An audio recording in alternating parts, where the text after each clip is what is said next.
오늘 하나님께서 우리에게 주시는 말씀은 출애굽기 15장 22절에서 27절까지의 말씀입니다.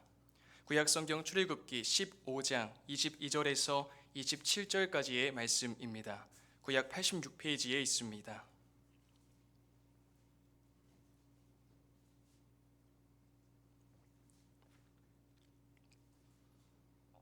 하나님의 말씀을 저 여러분이 한 절씩 교독하겠습니다. 모세가 홍해에서 이스라엘을 인도하며 그들이 나와서 수르 광야로 들어가서 거기서 사흘 길을 걸었으나 물을 얻지 못하고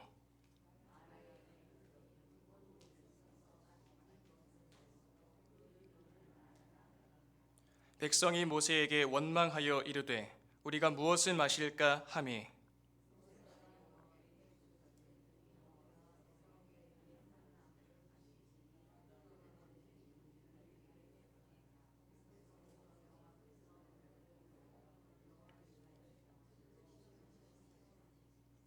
이르시되 너희가 너희 하나님 나 여호와의 말을 들어 순종하고 내가 보기에 의를 행하며 내 계명에 귀를 기울이며 내 모든 규례를 지키면 내가 애굽 사람에게 내린 모든 질병 중 하나도 너희에게 내리지 아니하리니 나는 너희를 치료하는 여호와임이라. 다 같이 읽습니다. 그들이 엘림에 이르니 거기에 물샘 12과 종려나무 70그루가 있는지라. 거기서 그들이 그물 곁에 장막을 치니라. 아멘. 영국 해협을 왕복으로 완주한 세계 최초의 여성이 있습니다. 그녀의 이름은 플로렌스 체드윅입니다. 그녀의 목표는 카탈리나 섬에서 캘리포니아 롱비치 해안까지 횡단하는 것이었습니다. 수백만 명이 TV 생중계를 통해 지켜보고 있는 가운데 무려 34km, 25마일을 헤엄쳤습니다. 그러던 중에 안개로 인하여 목표 지점은 물론이고 플로렌스를 호위하고 있던 주변 배들조차도 분간할 수 없는 절박한 상황이 되었습니다. 헤엄친 지 15시간 55분이 지났을 때 짙은 안개로 둘러싸인 차가운 물속에서 그녀는 기진맥진했습니다. 도저히 견딜 수 없는 상황이었던 나머지 그녀는 포기해야 했으니 자신을 배에 올려달라고 요청했습니다. 플로렌스를 뒤따르는 보트 위에서 어머니와 트레이너가 그녀에게 기운을 불어넣었습니다. 그들은 그녀에게 이제 얼마 남지 않았다고 소리쳤습니다. 하지만 플로렌스의 눈에 보이는 거라곤 짙은 안개뿐이었습니다.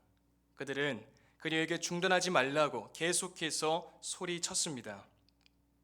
물론 그녀도 포기할 생각은 없었습니다. 그러나 500m 정도를 더 가고 나서 그녀는 배 위에 올려달라고 다시 요청했습니다. 그렇게 해서 15시간 55분간의 대장정은 허무하게 끝이 나고 말았습니다.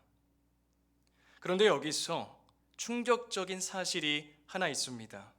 여러분, 그녀가 포기했던 지점에서 도달해야 하는 목표 지점까지의 거리가 얼마 떨어져 있었는지 아십니까? 불과 800m였습니다. 800m만 참고 더 헤엄쳤더라면 횡단에 성공할 수 있었을 텐데 800m를 남겨두고 정말 아깝게 실패하고 말았습니다. 몇 시간 뒤 아직도 얼어붙은 몸을 녹이고 있는 플로렌스에게 한 방송 기자는 실패의 원인이 어디 있다고 생각하는지 물었습니다. 이에 그녀는 다음과 같이 대답했습니다. 변명을 하려는 건 아니에요. 하지만 만일 육지가 보이기만 했어도 난 끝까지 했을 거예요.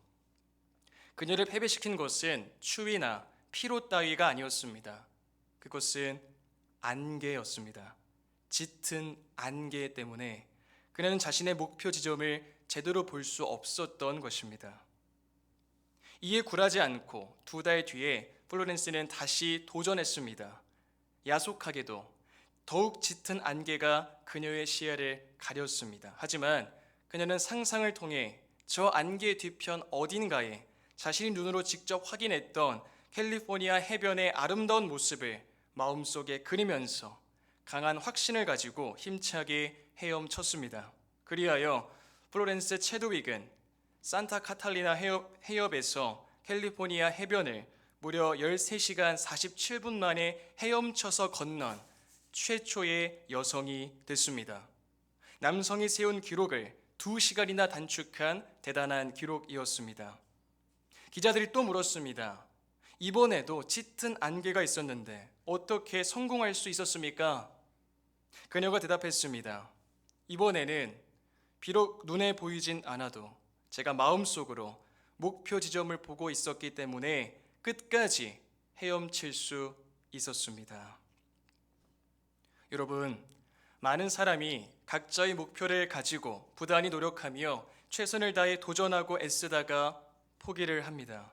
그것도 목표 달성에 아주 가까운 지점에서 포기하는 경우가 많습니다. 플로렌스의 시야를 가렸던 짙은 안개처럼 우리 일상을 가로막는 숱한 안개들로 인하여 한 걸음 더 나아가지 못하고 그 자리 그대로 멈추어 안주할 때가 많습니다. 신앙인도 마찬가지죠.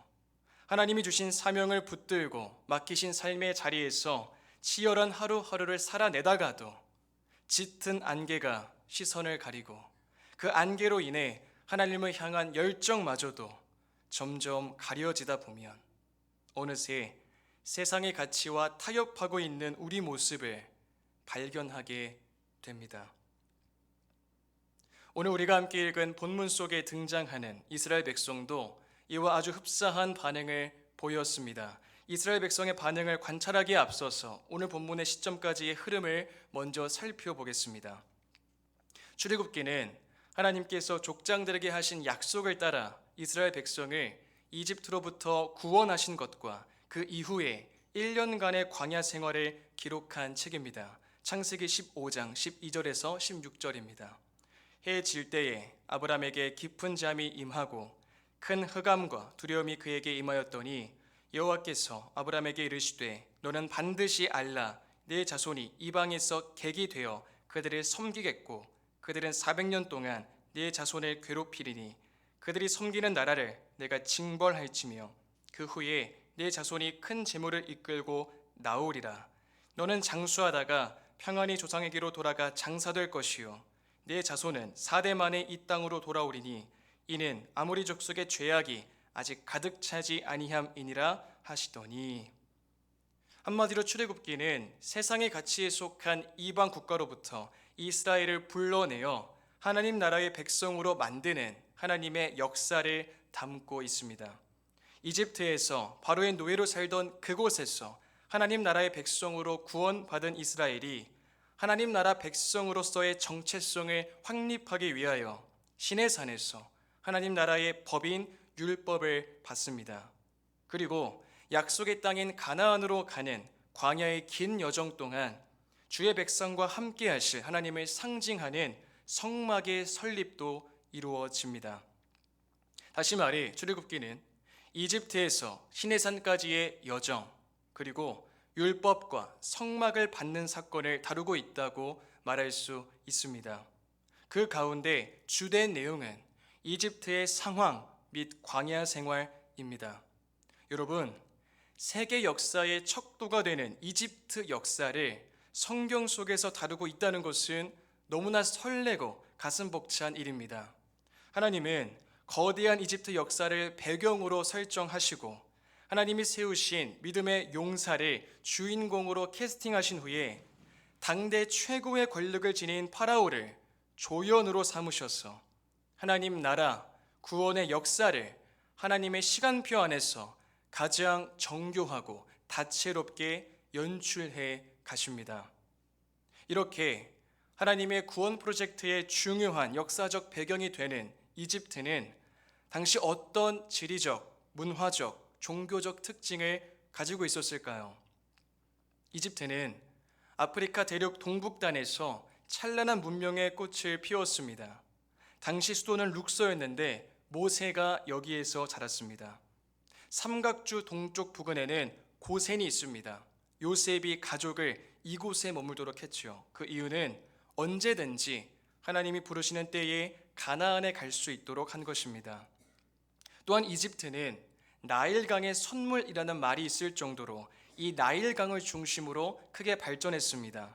나일강은 남쪽에서 북쪽으로 흐르기 때문에 북쪽에 풍부하고 비옥한 삼각주가 있습니다. 아프리카 동부 고원에 내리는 봄비는 북쪽으로 흘러내려 하천을 범람시킵니다. 5월에서 7월에 서서히 올라가던 수위는 9월과 10월에 이르면 최고치를 기록합니다. 이때 불어난 물이 범람하여 홍수를 일으키면서 온갖 수목이 자라고 동물이 서식할 수 있는 환경이 조성됩니다. 수천 킬로미터를 흘러온 나일강은 카이로 북쪽 엘 마낙에서 두 줄기로 나뉘며 하구의 삼각주를 만듭니다. 홍수와 함께 내륙에서 밀려온 옥토는 최고의 곡창지대를 만들게 됩니다.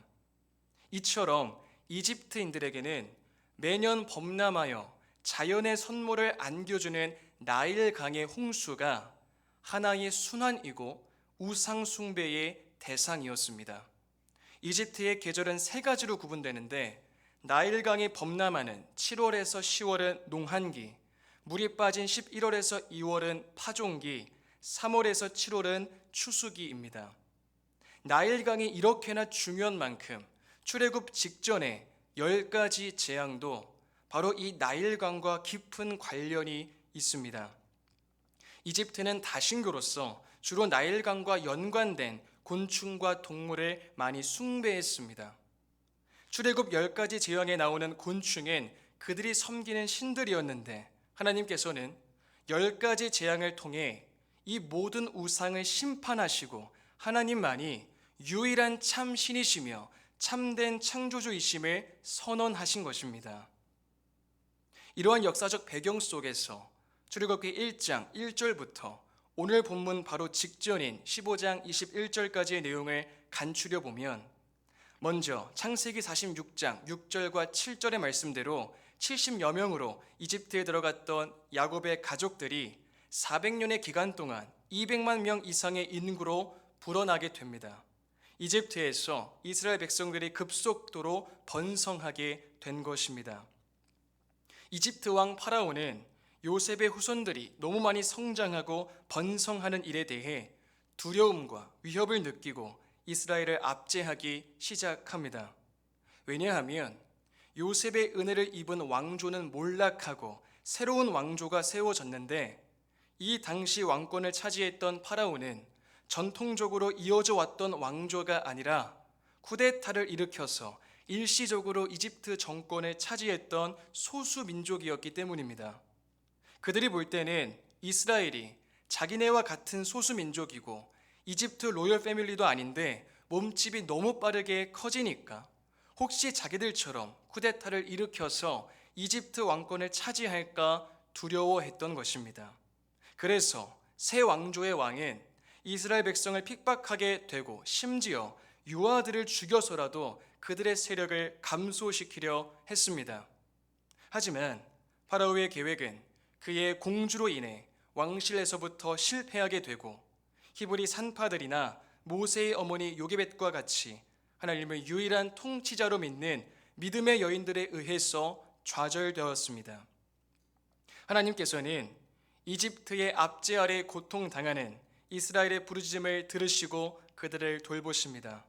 하나님은 이스라엘의 배척 때문에 40년 동안이나 미디안에서 지내던 모세를 부르셔서 이스라엘을 파라오의 압제로부터 구원하는 일을 위한 지도자로 세우십니다. 이어서 하나님은 모세를 파라오에게 보내십니다. 이스라엘을 내 백성이라고 하시면서 그들이 하나님을 예배하도록 보내라고 명령하십니다. 파라오는 이를 거부했고 하나님께서는 징계의 표현으로 10가지 재앙을 내리십니다. 12장의 6월절은 10가지 재앙의 절정을 보여주는 사건입니다. 하나님 나라를 대적하는 세상 나라에 대한 최후의 심판이자 하나님의 백성들에 대한 결정적인 구원 사건입니다. 이스라엘의 구원은 양의 피를 문설주에 바름으로써 가능했습니다. 이것은 이스라엘 백성이라 할지라도 하나님의 말씀에 대한 믿음으로만 구원을 얻는 것을 보여줍니다. 이스라엘 백성들이 믿음으로 바른 양의 피를 보고서 하나님은 이스라엘 집들은 넘어가셨습니다. 양이 그들을 대속한 것입니다. 이러한 하나님의 인도하심으로 인해 이집트로부터 해방되어 탈출한 이스라엘 백성은 홍해길로 가기 위해 숲곳에 이르렀습니다.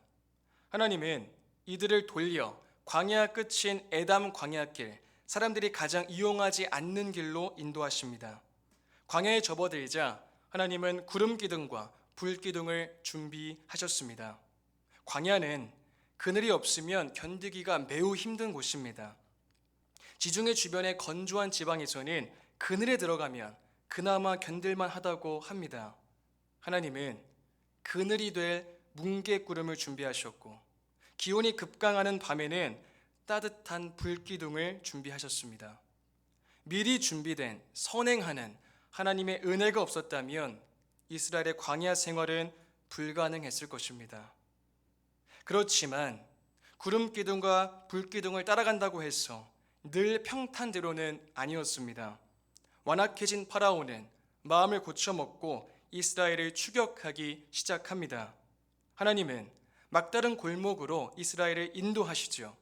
해변길, 술길 등 편리한 길을 모두 포기하고 건너지 못할 홍해 앞으로 이스라엘을 인도하십니다. 출애굽기 14장 4절 함께 읽겠습니다. 시작.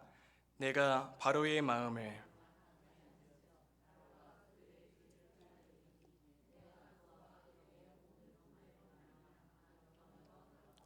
애굽 사람들이 나를 여호와인 줄 알게 하리라 하시매 무리가 그대로 행하니라.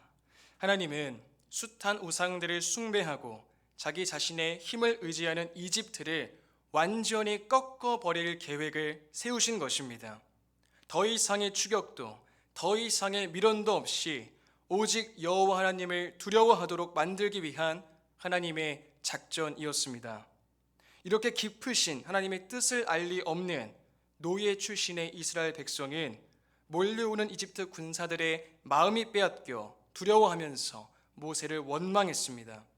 하지만 모세는 하나님만을 절대적으로 신뢰합니다. 출애굽기 14장 13절입니다.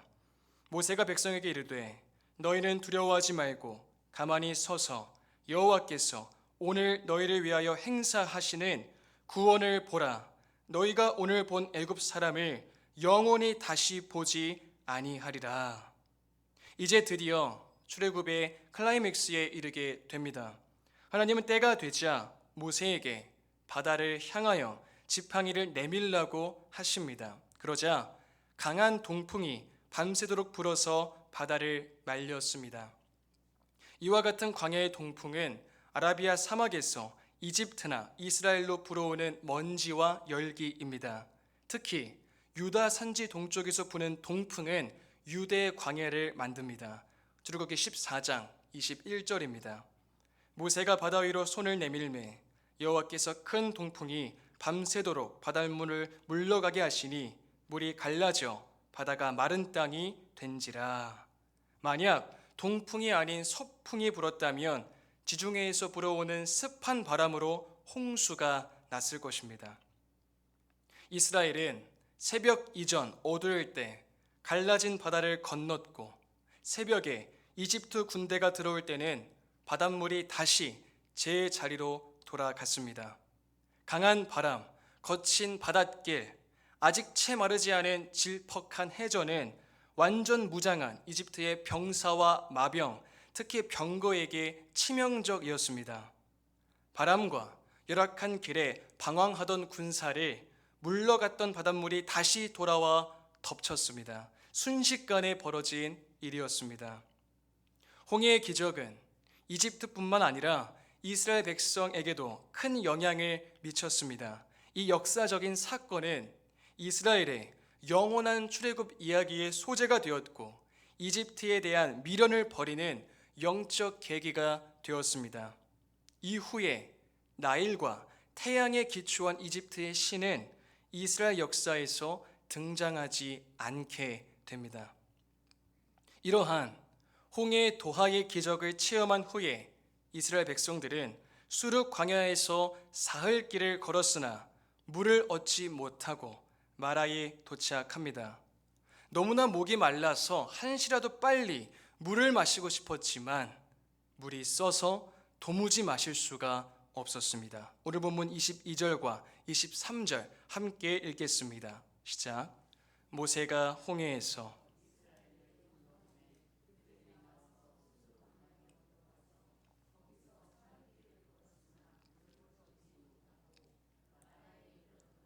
그곳 물이 써서 마시지 못하겠으므로 그 이름을 마라라 하였더라. 이스라엘 백성은 물이 써서 마실 수 없게 되자 모세를 원망하기 시작합니다. 오늘 본문 24절입니다. 백성이 모세에게 원망하여 이르되 우리가 무엇을 마실까 하매. 여러분, 이스라엘 백성들은 3일 길을 가면서 물을 얻을 수 없었습니다. 얼마나 목이 말랐을까요? 그러다가 마침내 한 샘물을 발견했습니다. 얼마나 기뻤을까요? 그런데 문제는 그 물이 써서 도저히 마실 수 없는 물이었다는 것입니다. 그러자 그들은 출애굽의 첫 시작점에서 모세를 원망했던 것처럼 다시금 모세를 원망합니다. 이상하지 않으십니까?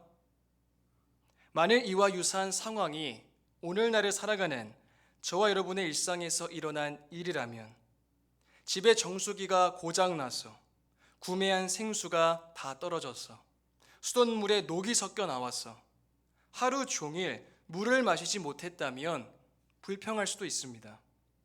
그런데 지금 이스라엘 백성들은 불과 며칠 전 홍해의 도하라는 하나님이 연출하시는 최대의 기적을 눈으로 보고 직접 경험한 자들이 아닙니까?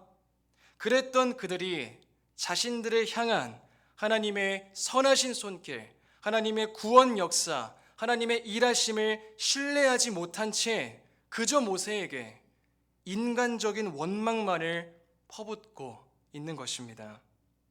마치 짙은 안개 너머에 있는 목표 지점을 보지 못하여 처음 횡단에 실패했었던 플로렌스처럼 바로 코앞에 하나님께서 선하신 계획과 섭리 가운데 알아서 예비해 두신 엘림을 내다보지 못한 채 말입니다. 오늘 본문 27절 함께 읽겠습니다. 시작.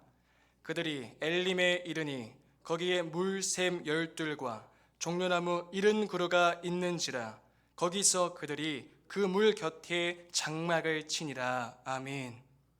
불평하기 전에, 원망하기 전에 조금만 더 하나님을 신뢰하고 인내하고 기다렸더라면 갈증이라는 안개에 시선을 두지 않고 안개 너머에 있는 하나님의 예비하심을 바라보았다면 하나님께서 친히 이스라엘 12지파를 위해 친절하게 준비해 두신 물샘 열둘과 종려나무 70그루를 내다볼 수 있었을 것입니다.